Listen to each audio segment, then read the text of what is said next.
Today we are doing this session from a distance. So in the UK, Lorna Morris is joining us. As you will all be aware, even in the end, we could not come to Bolivia. That was the original plan, but because of the crisis around the coronavirus, we are doing it from a distance. We will be recording this session and we will be sending you the video afterwards, so you can all still look back as well. I request you all to keep your microphones off so there's no disturbance in the audio. And at the end, you can ask specific questions to Lorna. If you have questions during the session, you can already note those in the chat, and my colleague Deborah will answer them as good as possible. And the questions that she can't answer, we will wait until the end for Lorna to answer them. So, Lorna, thank you very much for being here today. I'm very aware that it is late for you. It is 10:30 in the evening in the UK. So thank you very much for being here, and word is to you to start the presentation. Thank you. Thank you, Jack. Hi, everyone. Good evening. Good night, as it is here in the UK. Yes, I mean, obviously with the situation, I'm so sorry that we're not able to come in person, but I think this is the next best thing, that we can offer a presentation to you to give you an understanding all about Warwick. So what I'm planning on doing today is to give you a bit of an overview. So I'll talk a little bit about the university and the offering, you know, our rankings. We'll talk a little bit about entry requirements and what you need for different courses. We'll look at the application process and personal statement, a little bit about fees and funding, and something about campus life and what it's like to study in the UK. And I hope that will take around 35 or 40 minutes, and then we can have questions at the end. Right. So to start off then, the University of Warwick, it's a relatively young university. So we were founded in 1965, and within that time we've really grown. So we now have around 27,000 students in our university. We're a campus university, so everything is very centrally located, which means it's very easy to walk around the different departments, and you'll bump into your friends very often, and it's a real community of learning. We're extremely international, so 1/3 of our students come from outside of the UK, from over 140 different countries. We're a research-led university, which means that a lot of the academics that you'll be learning from are also lead researchers in their area, and that's really beneficial for you as students, because their research skills and their learning and their up-to-date knowledge will naturally filter down into your learning about different theories. Our degrees are very flexible, and I'll go on to how they're set up later on in the presentation. And we're internationally well known when it comes to different top employers, so you've got very strong career prospects at the end of it. So I don't know if many of you have heard of the Russell Group before, but it's the UK's equivalent to the Ivy League in the US. So it's a group of 24 research-led universities. Some of the more famous ones would be Oxford, Cambridge, Manchester, Edinburgh. So a lot of UCL, LSE, and all of these universities belong to the Russell Group. So if Warwick is perhaps not quite as famous or not as well known, by belonging to the Russell Group, it still does ensure that it's really high quality of teaching and research with a really good reputation. You can also see on the rankings that we've got very good world rankings. So we're listed in the top 100 in the world, and we're normally in the top 10 of the UK rankings as well. So still out of those 24 universities, we're in the top 10, so the top half of the Russell Group. And you can see some of the international graduate destinations that some of our students will go on to work with. Obviously, they will differ a lot depending on which country people go and work in, but a lot of these are very international, so I hope you recognise a lot of those companies there. So I'd already mentioned that we've got around 27,000 students, and that really does make it feel like a small city, really, with that number of students, plus over 6,000 staff. So it's a real community. We're actually located on the edge of a city that's called Coventry, and that in itself is quite close to the city of Birmingham, which is the second largest city in the UK. I'm very passionate about Birmingham, it's where I come from, excellent city. Coventry itself probably has about 400,000 people living in it. So it's not a massive city, so it only takes perhaps 10 minutes to get the bus into Coventry, and from there you can either go to Birmingham, the second city, or we have very good fast trains to get down to London. So that means that it's very easy to go and visit London when you want to go sightseeing, but because we're not based in London, the cost of living is much lower, so your money goes a lot further within that. I've already mentioned that we're a campus university, and we have a lot of different departments, and also for any postgraduate doctoral students, we have a lot of different research centres as well, doing very specialised work. So I'm just going to go over a couple of terms which we use in the UK quite often, but might not be as well known to some international students. So when we refer to a foundation programme or an international foundation programme, what that is, that's a year before your bachelor's degree, your first degree. It's a preparation year in case you haven't studied at the right level in your high school to get you straight into university. It's an extra year that you will take to bring yourself up to that level that's needed for university entry. A bachelor's degree and undergraduate study are both the same thing. So that's your first degree, your bachelor's degree. That can be a Bachelor of Arts, a Bachelor of Science, but bachelor's and undergraduates, we refer to the same things.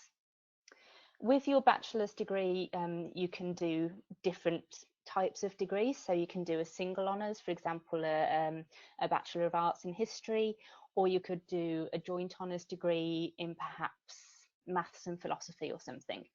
But a joint honours does not mean that you're taking 2 degrees.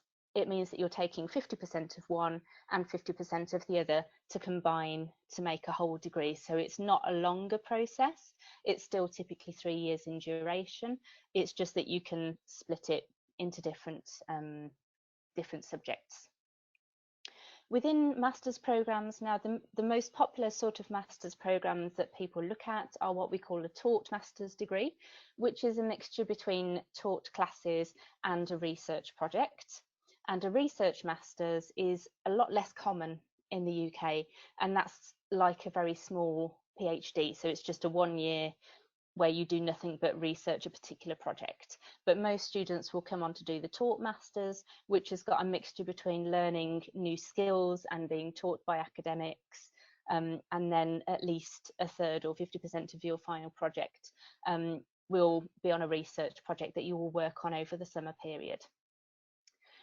You can also do, if you're doing a bachelor's or an undergraduate degree, something called an integrated master's.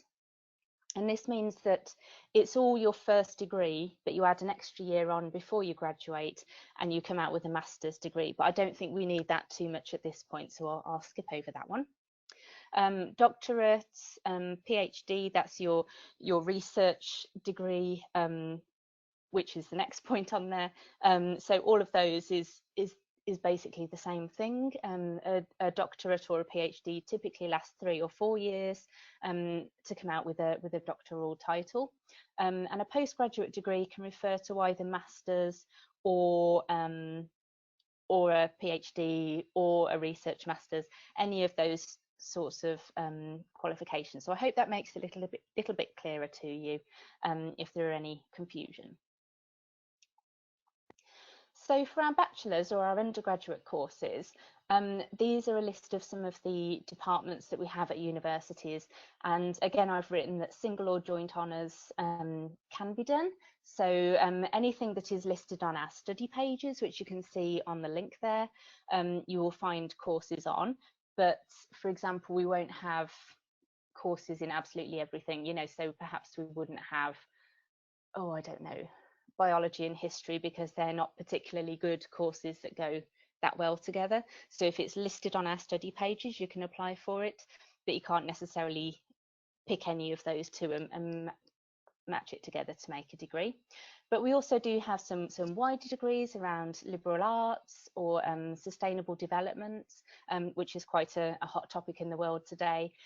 Technology sciences, which is looking at perhaps wearable health technology like Fitbits and smartwatches and those sorts of things. So there are lots of interesting courses that are always changing and up and coming, depending on what the world needs at this point in time.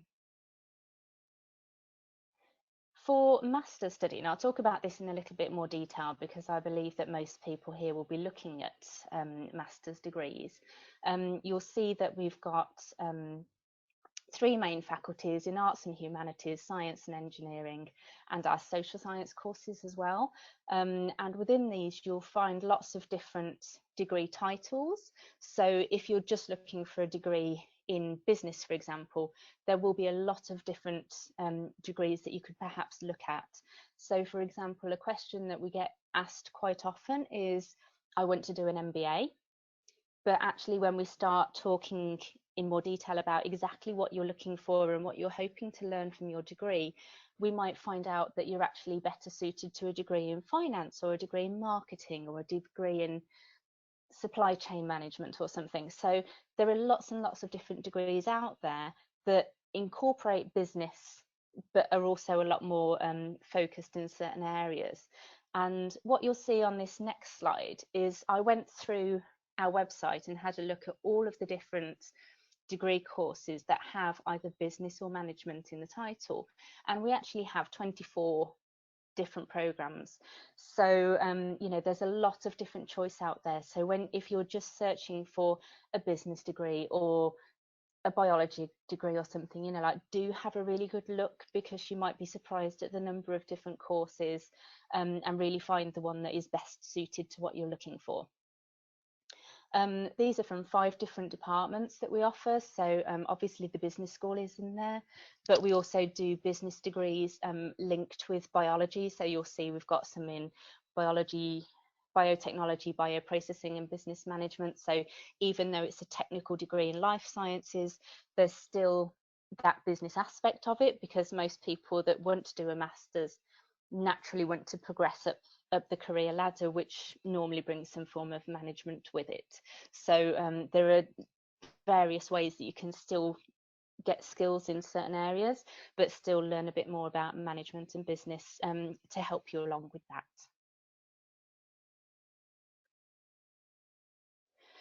So the way that the degrees are set up in the UK, so for the master's programmes, you'll find that most of the courses are just 1 year. So it's a really solid 12 months of study. So you normally start in the end of September or start of October, and you study for 12 solid months up until the following September.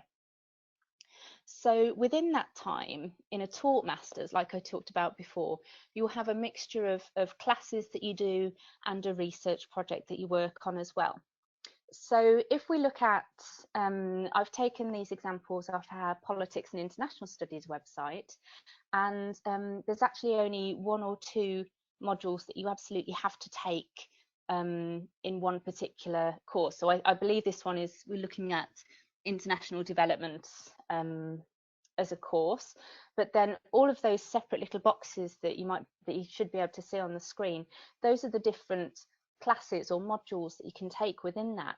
So there's an awful lot of flexibility within a lot of our courses for you to really make the most of the degree and tailor it to what you are most interested in, rather than following a very rigid program that does not allow you much choice. So you know, again, do have a look at all of the different modules and classes that are open to your options, because again, you'll find that you can tailor the courses a lot to suit what you're looking for. And of course, you will do your research projects. So you would normally do your classes between September and perhaps April or May time, and then in the summer period you will have research time to work on your individual project, and then you come out with your master's course in September the following year. So it's you don't get vacation periods perhaps like the undergraduate students do, but you're working on it throughout the whole year, and that's how we can fill a whole master's just into 12 months. So it is hard work for the year, but it is only 1 year of paying tuition fees, of paying living costs, so you can get on with your life quicker after doing the degree. So when you're starting to think about which course you might want to do, it's always really important to have a look at what we ask for the entry requirements. So with a lot of the different master's courses, some of them are open to anyone who has an interest in that course, and others are only open to people that have very specific backgrounds in that area beforehand. So I've picked a couple of different examples from some of our courses. So you can see from politics and international studies, we say that the degree could be in politics or a related subject. However, if you can demonstrate why you've chosen to move from one area into studying politics, you know, we can see there's a serious line of thought and that you've got a good idea of what you want to do at the end of it, then we will absolutely consider you. But for economics, it's absolutely essential that you have a degree specialising in economics or with the vast majority in economics. And what will happen there, our admissions team will look specifically at your transcript that's got all of your different classes to make sure that you've got economics at a high enough level and that you've taken enough classes in macro and microeconomics. So it's really important that you have read the information to make sure that you have what's needed to apply for those courses.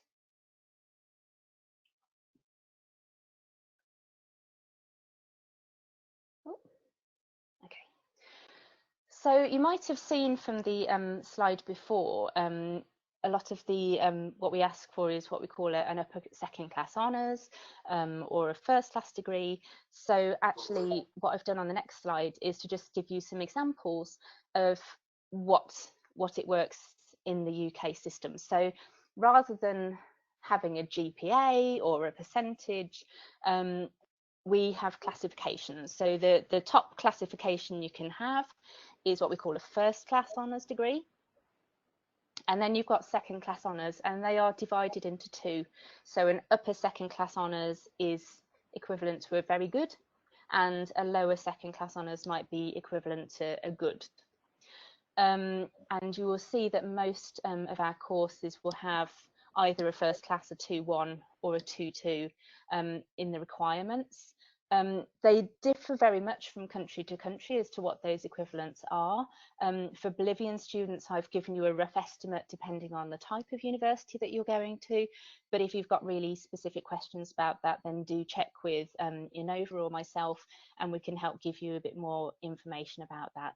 But you will see that every course that's offered on our pages will list what subjects and what grade we're typically asking for in the entry requirements.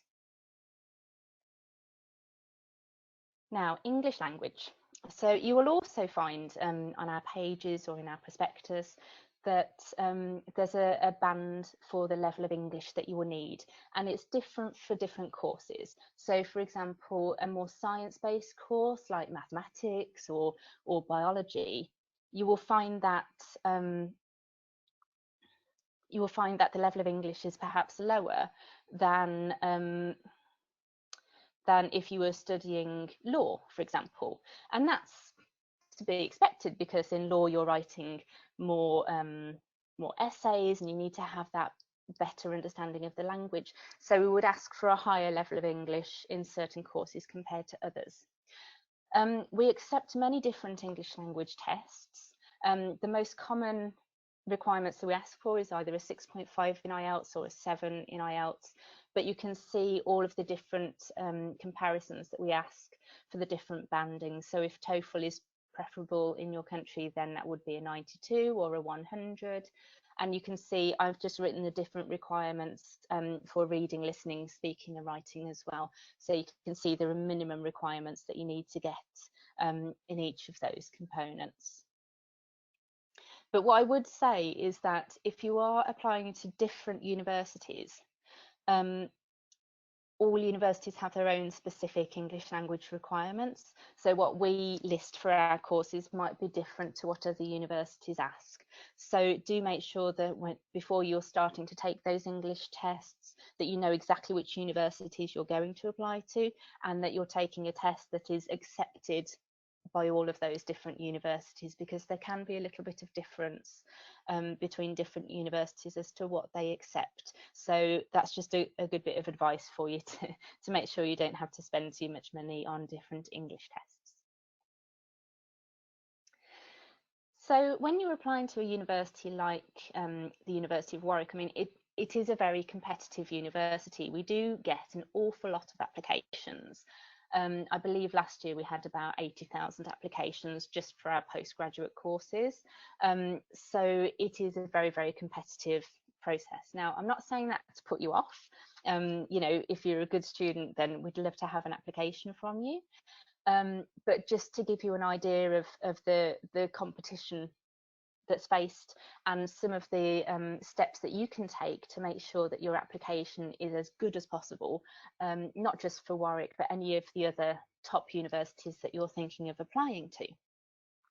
So in the University of Warwick, we don't interview and we don't ask for any other information apart from what you put on your application form. So we have to make a decision on whether we can accept you based on your grades, on your reference, your personal statement, your English test if you've got it. So really the personal statement is the only chance we've got to understand what's your motivation for this course. Why have you decided to study this course compared to any other courses that we offer? And what is so special about this course that, you know, makes it the right one for you? But also, what are your skills that you can bring, you know, within discussions of the university? So it's very, very important we can try and find a little bit about you. We do get a lot of applications, so it is really important to work very hard at your personal statement to make sure that it really does say, why do you want to study this course, and have you really explained why you think you're suitable for this particular course? So for example, for the master's students, it shouldn't be too long, between 500 and 1,000 words, but when each application to postgraduate courses is done individually. So you would write a separate application to each university, to each different course that you're applying for. So that means that you can really make your personal statement very direct for that specific course, and that's really what we're looking for. We also want to know, you know, what have you done in your life up until now that has led you to this journey, so we can see your rationale and your reasoning behind it. What skills have you got that you can bring to your fellow course mates, you know, because we are a very international university, and a lot of the postgraduate teaching is done in small groups with lots of discussions. So we want to make sure that you can say, oh, well, in my country, you know, this happens and these are my experiences. And then your fellow course mates will say, oh, well, I'm from Nigeria and this is what we do. So we want to make sure that everyone has got something to share and something to bring, and that's how everyone learns off each other, and you really get that global education. And if career goals and things like that, that's always really good to know, just so we can see how this fits in your overall life plan. But really, we want to make sure that you understand what this course is about. If there's any key areas of research or courses that you've seen that, you know, you're really excited about taking, you know, if you do economics and you're really excited in behavioural economics or something, then tell us about that area, you know, and make sure that you've read about the different classes that you can choose from, so we know that you've looked into it in a lot of detail. But really, it's all about you. It's personal, and we really want to see, you know, that you've made the right decision. So with the tuition fees at the University of Warwick, now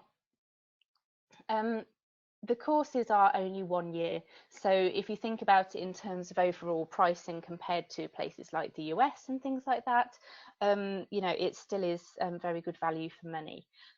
We do offer different fees depending on the course that you apply to.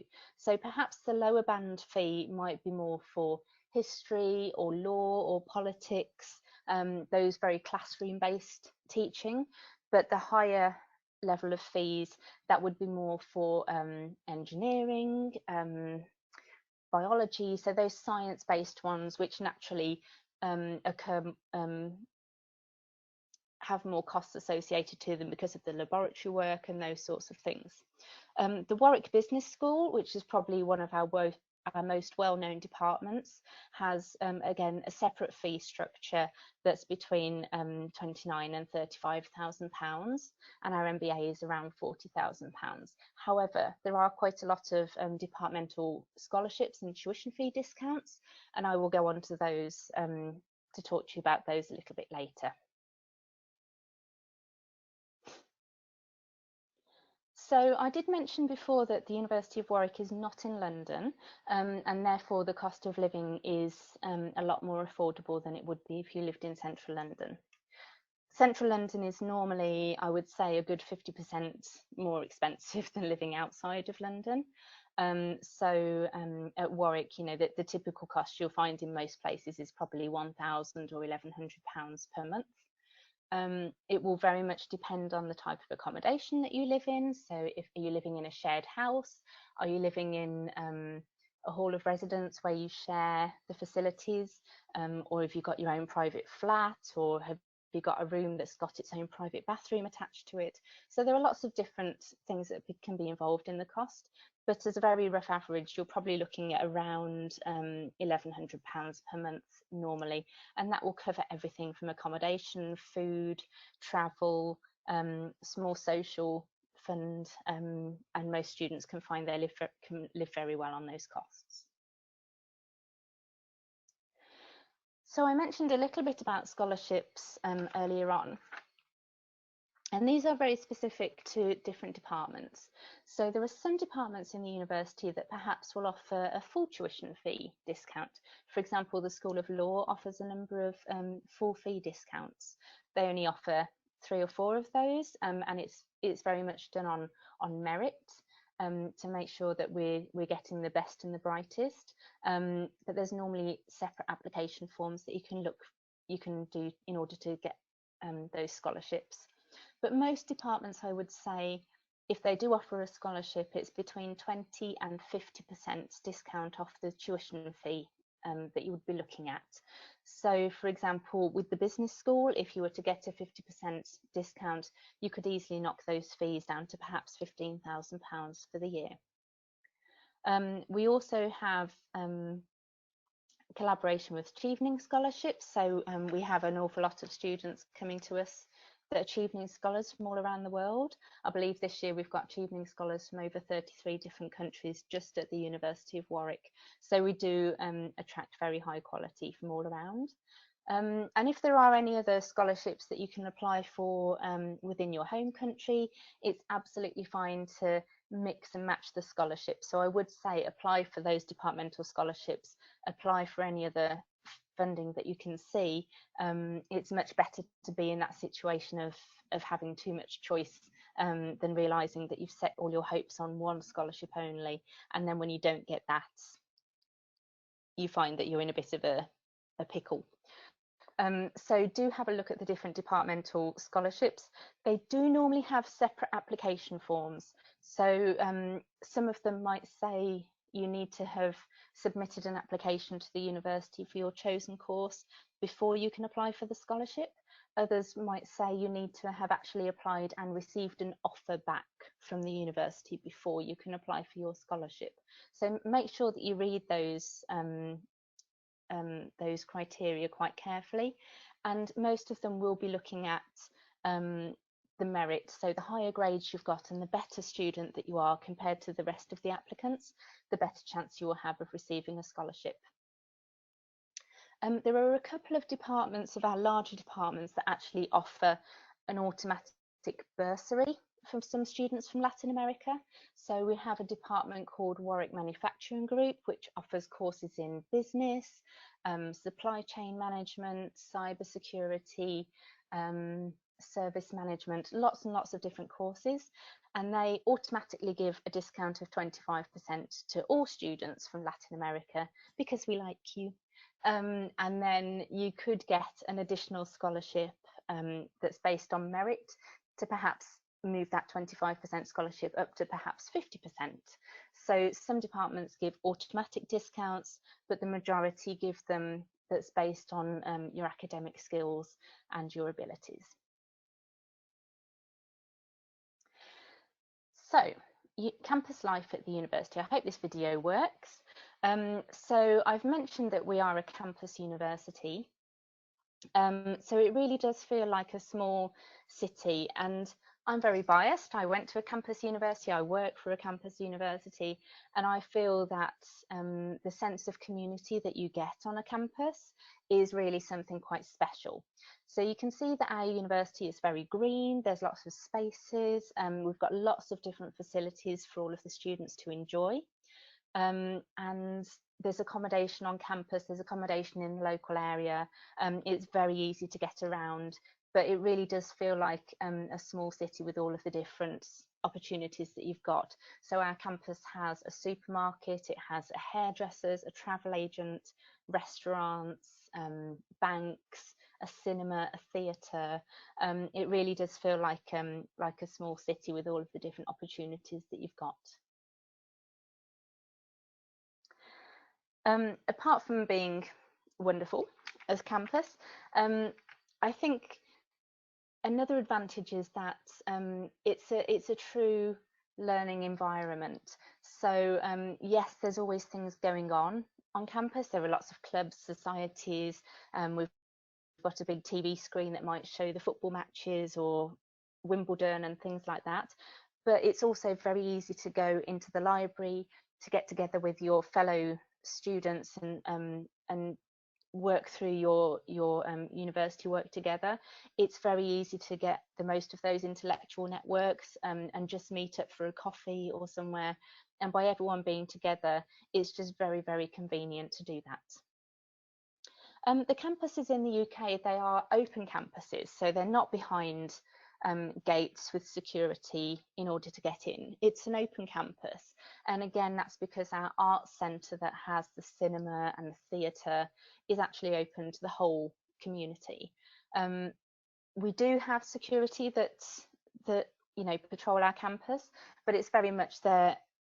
It's not an obvious presence, they're there in the emergencies, if we need to get an ambulance in, or if you lock yourself out of a room, they can help with that if a fire alarm goes off, but otherwise it is a very, very safe university campus. And although this very central bit of campus is very bustling and full of students, with all of the green spaces that you saw, it really doesn't take too long to walk away from the hustle and bustle and to get into the countryside and just be around and have some time to yourself. So I think it's a really nice mix of busyness and calm, depending on what you're looking for at that one time. So we're a very supportive university, and again, I think that's a benefit of a campus university. We really do take your student experience very, very seriously, and we want you to make sure that you have the best time possible at university. So all of these lists that we've got here, I won't go through them all, are different sorts of support that you can get. So whether it's international support when you've just arrived and you need to check that your visa's okay, if there's any problem with your accommodation block, if you want to join a student club and society and make friends, perhaps join the football club or something like that. If you're looking for religious support, if you've got a disability, there are so many different areas that the university can help you with. And all you need to do is ask anyone and pop your hand up and say, oh, you know, where do I need to go for this? And we will, you know, point you in that direction and give you lots of help and support. The very last point you'll see on there is careers and skills service. And again, we can help you right from the start of your degree with us to make sure that you know what track you want to be on in your job. Make sure that you've taken the right courses for writing your CV and interview techniques, meeting companies. We can offer you all of this sort of support for you. For postgraduate students, we also make sure that you do have your own quiet spaces on campus. So obviously a lot of the hustle and bustle, you know, might be done by our undergraduate students, our bachelor's degree students. They're here for longer, they have, you know, more time in their schedules in order to have fun. But we do have some areas where only postgraduate students can go to, so that you can get together as a more mature group of learners. There's also a particular bar on campus that's only for postgraduates. There's certain areas of the library. There's specific learning grids, and they can be social spaces, and lots of different places to go to. A relaxation room complete with bean bags for you to relax on. So there's some really nice areas for you to either do group work or just to socialise with different friends as well. And you'll see that we also have lots of different support and social activities to make sure that our postgraduates are enjoying themselves, whether it's coffee mornings or a quiz, or just getting together with a coffee and meeting other researchers and making sure that you're all okay and that you're not confused or lost or anything like that. So there's a lot of different things that goes on each week in order to make sure that all of our students are well supported and that you've got a good support network there for you. I touched on sort of societies and clubs that you can do during your time at university, and at Warwick we actually have one of the highest number of sports clubs and societies of any university in the UK. So we have about 300 different clubs and societies that you can choose from. The societies will be split into lots of different areas. So you might find that we've got academic based societies, we've got charity and volunteering societies, we've got cultural and religious societies, music, dance, all of these different areas that you can get involved in. They meet, some societies might meet every week, others might just meet a couple of times per term, and you can be as involved or as uninvolved as you like to be, but it's a nice social way to make sure that you're getting out and making the most of your time at university. But we also have a lot of sports clubs as well, and we are trying to be one of the most active universities on campus this year.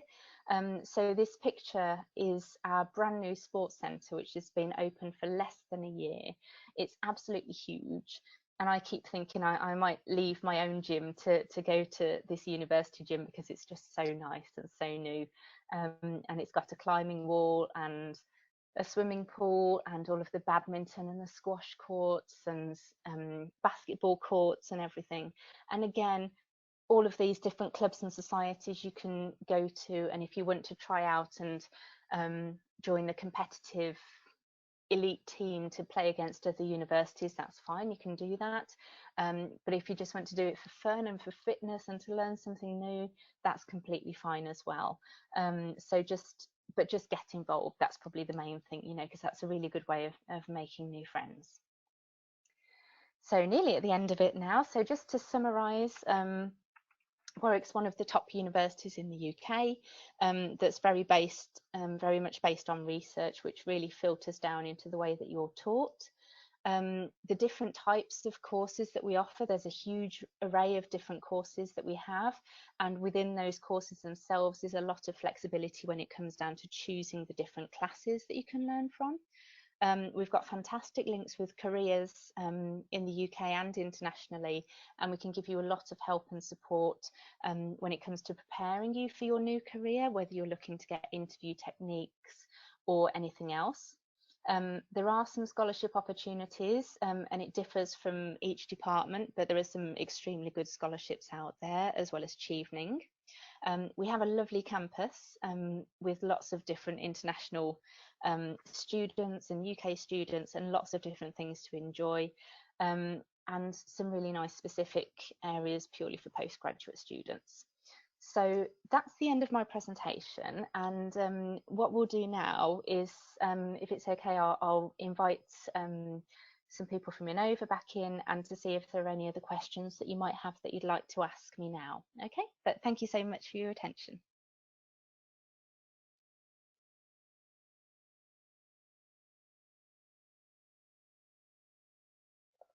Hi Lorna, can you hear me? Hello, yes. Yeah, it's Camilo talking again. First of all, thank you for your presentation. It was very illustrative and complete. Oh, good. My question is regarding the applications. I have already sent my application like in November, I think, through Innova, and I haven't received an answer yet. Okay. I We know can that. talk. It's probably best to talk about those via email, you know, so I can look into your situation personally, you know, but in general it can take a little while for decisions to be made, just because of the sheer volume of applications that we have. But what I'd recommend you to do is to talk to Innova, and they can contact me directly, and we can look into your any particular problems relating to your application. Okay, thank you. I'm gonna do that.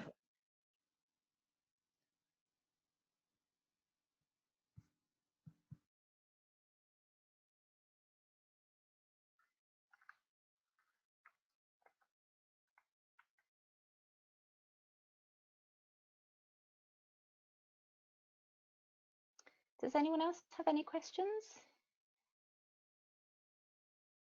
Debbie, has anything been coming up on the chat or anything?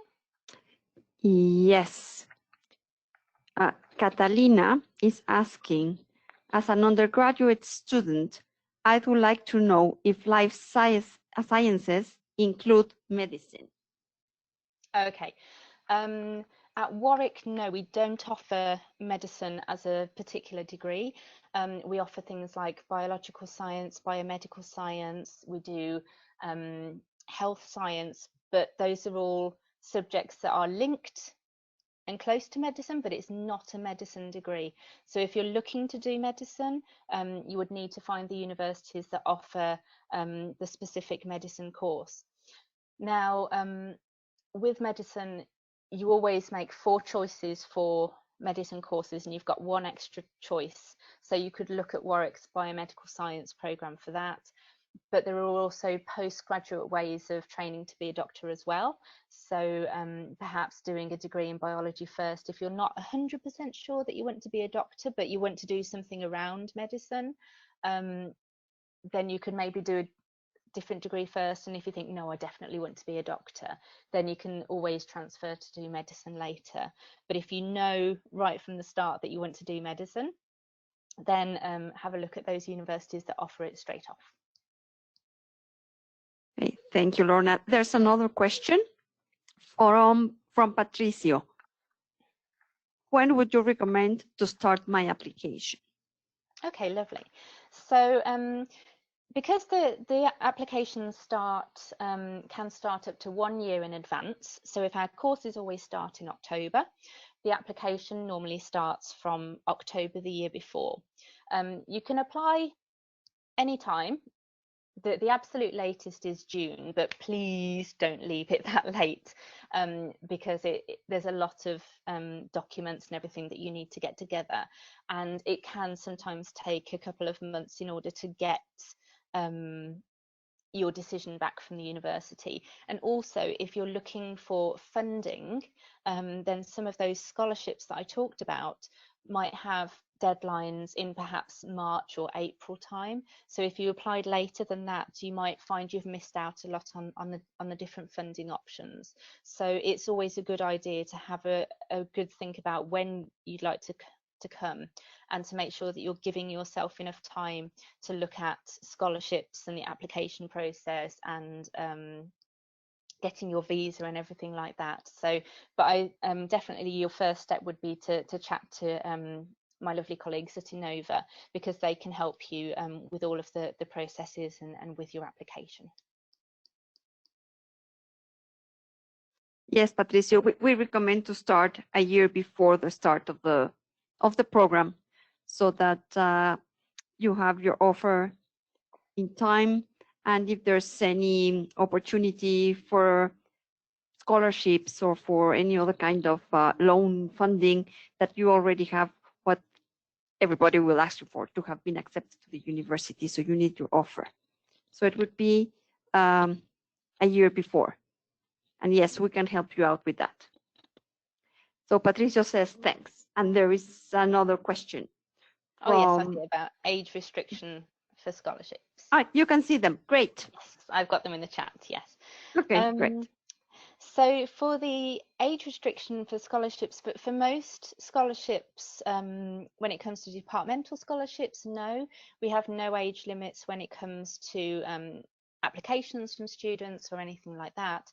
But if you're looking at external scholarships and things like Chevening, you might find that some of those have age restrictions attached to them. So always make sure that you've had a good understanding about any scholarship body that you're looking at applying to make sure that you fit any of those criteria. But if you're looking at scholarships offered by the University of Warwick with any of our departments, then no, there aren't any age restrictions.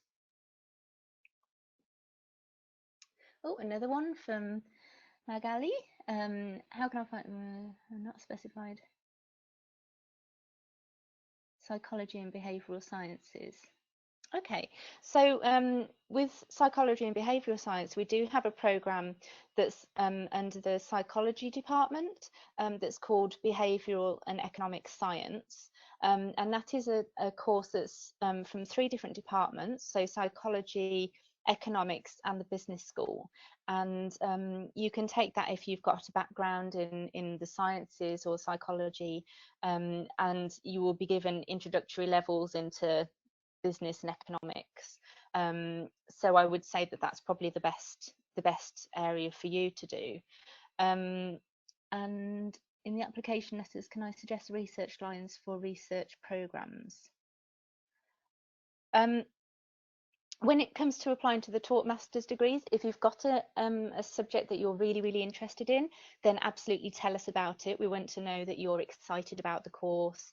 But what you don't need to do with the taught masters is write a great big research proposal, because you will mainly be doing some classes, and then your research comes more at the end of the year, in the last 4 or 6 months. So many students will use those first 6 months in order to gain an understanding of the area and to start thinking about it. If you know straight from the start, this is what I want to research, then absolutely you can tell us about it. But it's not necessary for everyone who applies, because we expect that you learn more about the subject as you go on, and you might find that your choice of research project changes over the year.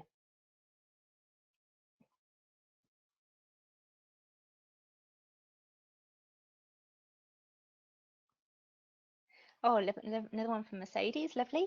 I want to have more information about the degrees in law, and if the University of Warwick has some PhD programs with scholarships. Lovely. So yes, we have 5 different degrees, master's courses in law, and those are really flexible. So if you remember back earlier in the presentation, I gave some examples with lots of different choices of the additional modules that you can take within, I think that was in the politics department. You will find that the courses in law are just as flexible. So actually you have only perhaps 1 or 2 classes that you absolutely have to take, and all of the rest, you've got a great big long list of at least 30 or 40 different classes that you can choose from. So you can really make sure that you're choosing those areas that are most important to you. And some people might think, oh, I can't decide between commercial law or economic law, and I don't know which one I should take. Well, actually, we have 2 different degrees with those different titles, but you can still take modules that relate to both of them in either degree. So you can build your study around what matters most to you. So yeah, go and have a look at the law department, and you'll probably be able to download the brochure and have a look at the different modules that you can choose from to start understanding which of the 5 degrees might be best for you. But they're extremely flexible, and again, the final 4 months would be you writing up a research project based on what you've learnt. Yes, we have PhD programs in all of our departments, and yes, there are some scholarships available. Sometimes departments might have specific scholarships available, and other ones we have university-wide scholarships. So we have something called the Chancellor's International Scholarship, and we offer 30 scholarships every year to students all around the world to any of our different courses. And obviously that's very competitive, but it's still a process that you could look into. But for that one, I will say that the application process is quite long, because you need to first of all find a supervisor and finish your research project, you know, like come up with your research idea, get in touch with the department, see if they will accept you. Then you submit an application to the university, and then once you've heard back, then you can apply for a scholarship. So it can take quite a long time. So it just bear that in mind when you're starting to think about the process. Lots of questions coming in. Let me have a look. Is there a limit in average score to take postgraduate in engineering or technology? So different courses will have different degree scores. So if you were part of the presentation earlier on, and I was talking about different degree classifications, so first class, 2-1, 2-2, you will see that we have different entry requirements for different courses. So a lot of engineering courses, they might be looking at a lower second class honours, but there will still be some that are higher. So do have a look on the courses that you found and see whether it's a 2-1 or a 2-2, and then Inova or myself can help you with those sort of like equivalencies if you're not quite sure on if your grades match the requirements or not. Yeah, I'm afraid, yeah, every course is a little bit different, so I can't give you a definite answer, but have a look at those different ones, because all of the under each of the courses, they will have the entry requirements, they will have the English requirements, and they will have the list of courses that you can choose from, so that those course pages are the best places to look on. Next question. So in order to apply for a master's scholarship in Warwick, is it required a previous knowledge test for an engineering or an MBA?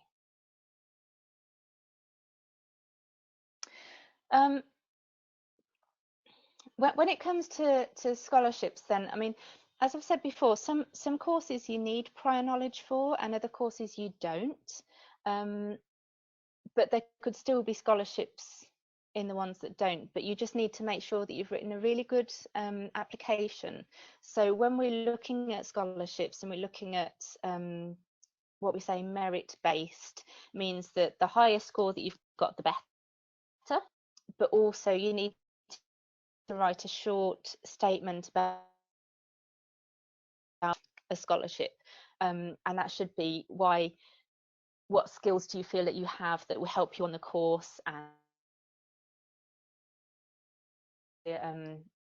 you know, to the course and the discussions and everything like that.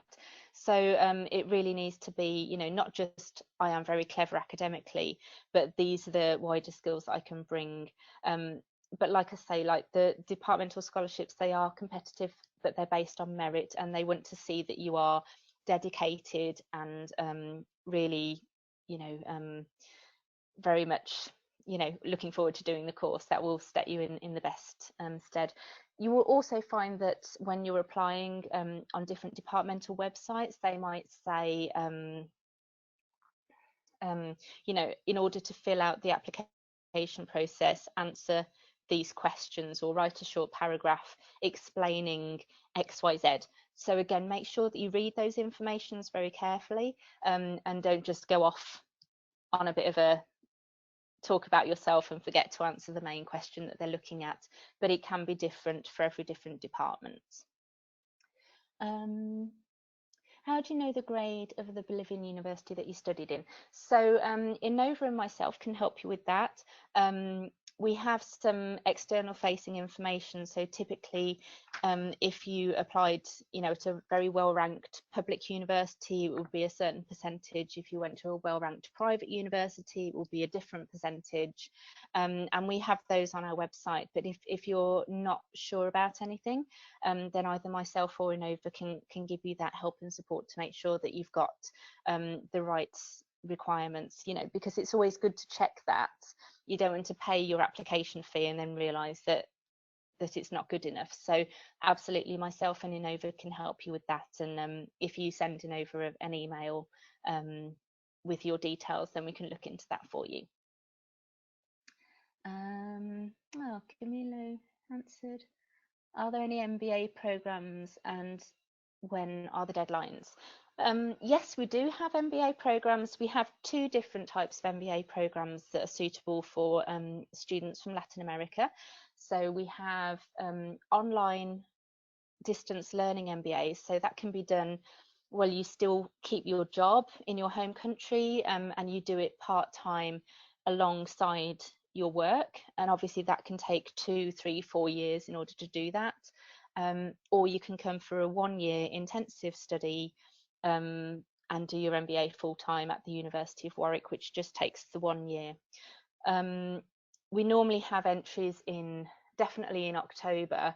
Different MBAs might have entries that happen at different times of the year as well. It just depends which MBA you decide you want to go for. With the MBA, there are some very specific requirements. So we would need to see that you've got at least 3 years professional work experience. So you can demonstrate that you can manage teams, that you can look after budgets, that you've dealt with a lot of different situations. Because again, we want to make sure that you can bring your own experiences to the discussion groups and say, oh yes, well in my company we did this with budgets, and we had this problem when we restructured. So we want to know that you can bring those experiences to them. The full-time MBA certainly has what we call a rolling admissions process. So you would normally, if you apply between September, you would be interviewed and everything within a relatively short space of time and get your decision at a certain time. And then the next lot, so if you apply in November, you might hear before January. But yeah, it just depends what year you want to study in. But we normally say, again, the earlier you can apply, the better. And also with the MBA, sometimes they give out their scholarships, but if you're applying closer to the end of the year, they might have already given them out, and then you've lost for that year. So it's always better to apply earlier. Where can I find the master's degree programs? I'm finishing my studies on chemical engineering. So if you go to the University of Warwick website and then you click on, there's a link that's got study on it. Oh, there we go. Debbie has sent a link. So if you go onto our main website, and then there's a link at the top that's got study, and then you've got the difference between the undergraduate and the postgraduate. So then you will go through to the master's programs, and you can have a look that you've got all of our different courses listed on there. So yeah, that's fine. To apply to a master's in law, should I have 92 or 100 points? 100 for law, because it's what we call a band B course, because of the level of English that's required. And again, it will specify different minimum requirements for each of those 4 areas that you're looking at. Oh, you've been very good with all of your questions. Thank you very much for being so engaged. You're welcome.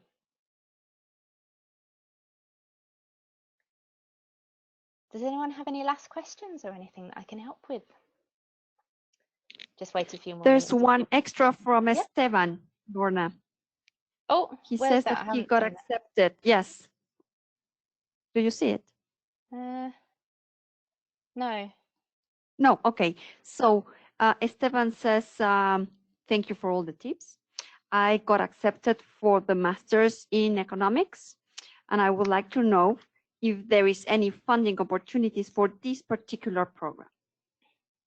If it's just the Masters in Economics, I believe what happens is that the department has a number of 25% scholarships that they can offer to the absolute best of the students, but that's put forward by the course selectors.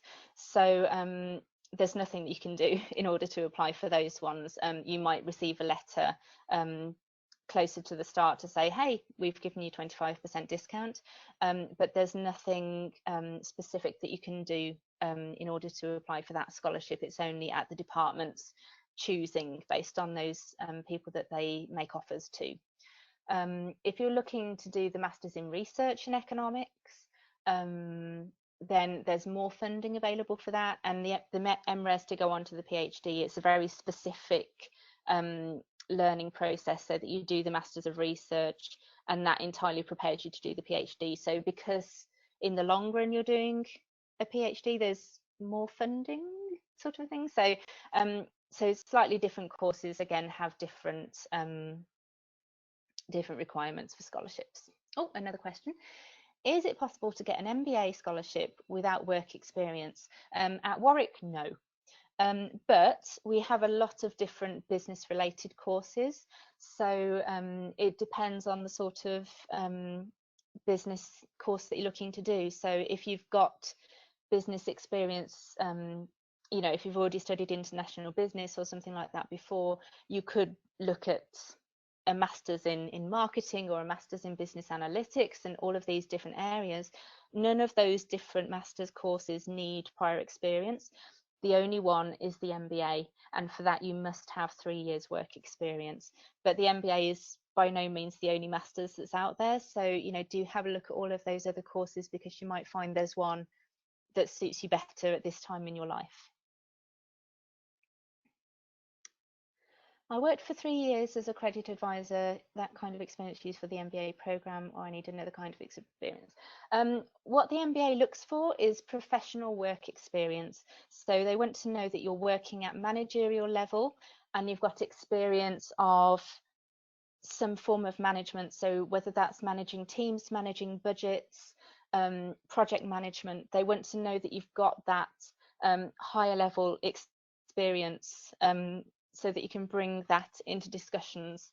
But what the MBA team is very happy to do is to, you know, have an email chat, have a Skype chat with you, find out a little bit more about you before you start your application process. So if you're not quite sure, either speak to Innova, or we can get you in touch with the MBA team that can perhaps give you a few more guidelines on that.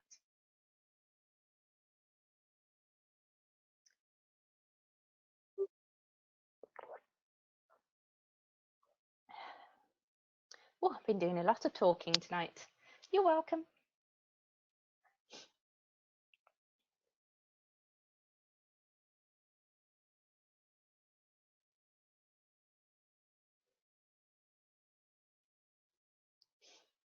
Are there any other questions?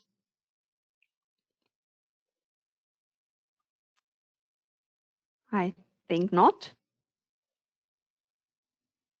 Great. So, well, thank you.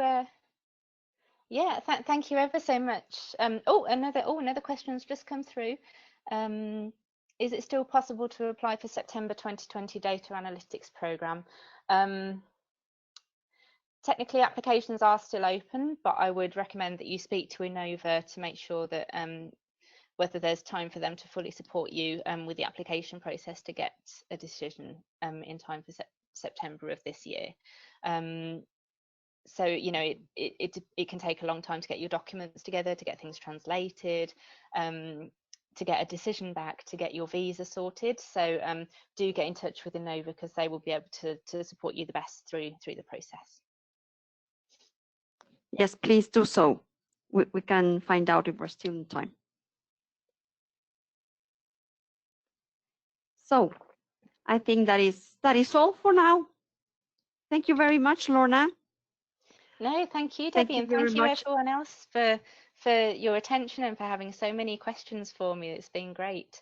It's been a real pleasure doing this webinar, and it's really nice to have so many people interested in everything. It's made my late night worthwhile, so thank you very much.